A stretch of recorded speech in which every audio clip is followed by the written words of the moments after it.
Okay, I don't want to talk about this too much because it's already been said so much. So I was trying to condense things as much as I could, but then I found this tweet by somebody, and they pretty much condensed it pretty well. So I'll play you this, and you can watch this.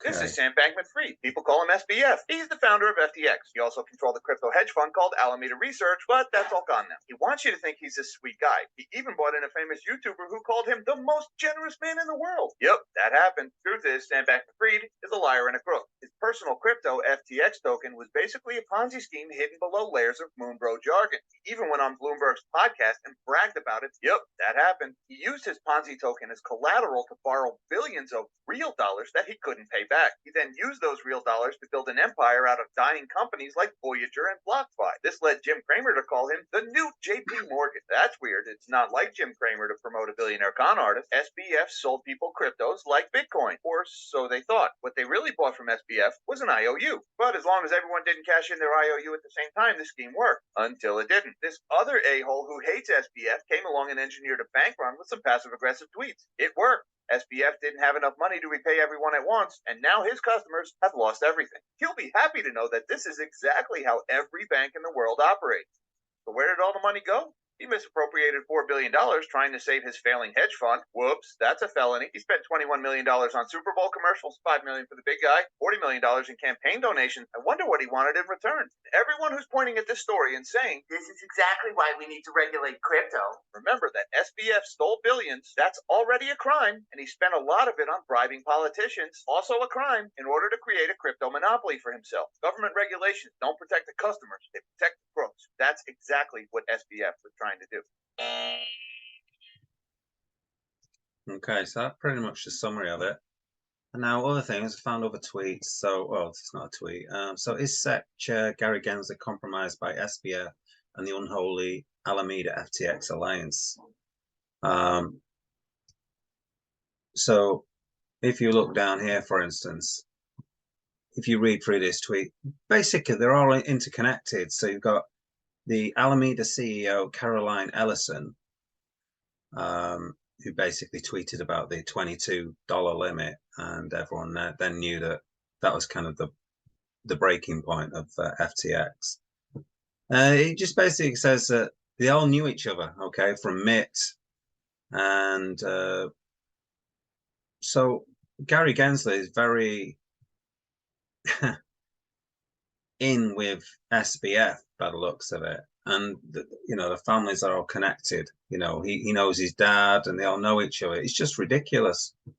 So I suspect that FTX has got in through the back door of various things where Binance didn't. So Binance is probably hated a lot more than in certain locations, and FTX got in with things because maybe Gary Gensler knew them personally. So it's totally underhand. And then we got this mentioned the CEO Caroline Ellison, putting her in charge as absolute joke. If you just watch this is just incredible. So I'll just if you haven't seen this already. Absolutely could pull it off without my math degree.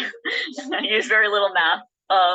Use a lot of elementary school math. Being comfortable with risk is very important.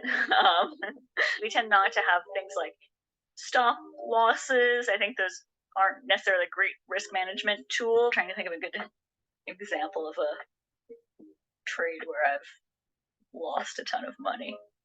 Well, I don't know. I probably don't want to go into specifics too much with that.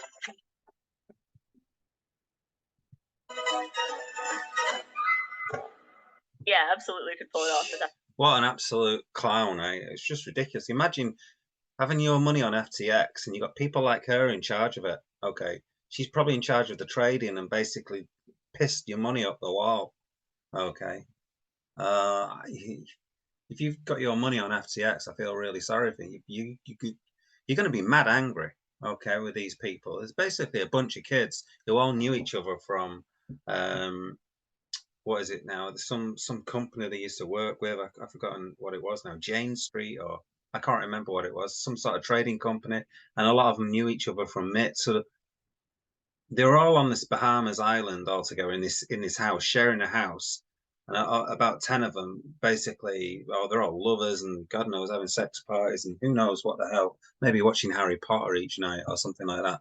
I mean, she looks like the female version of Harry Potter. I'm sure most people now would be wishing they kept their money in Gringotts or something like that. I mean, you know, she's just come out and just given her billions of dollars worth of funds to just piss up the wall. You know, it's just disgusting. The whole thing is just absolutely disgusting. So all of this stuff needs weeding out before we can. I mean, I know Bitcoin and cryptocurrencies in its infancy and stuff like this, but this is just ridiculous. Letting people like this in charge.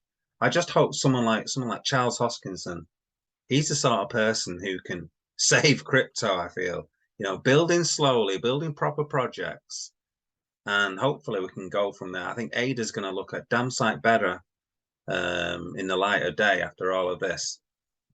And people who've been taking the mickey out of Ada will maybe think twice about things now.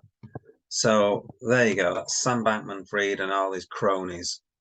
Hopefully they'll all go to jail.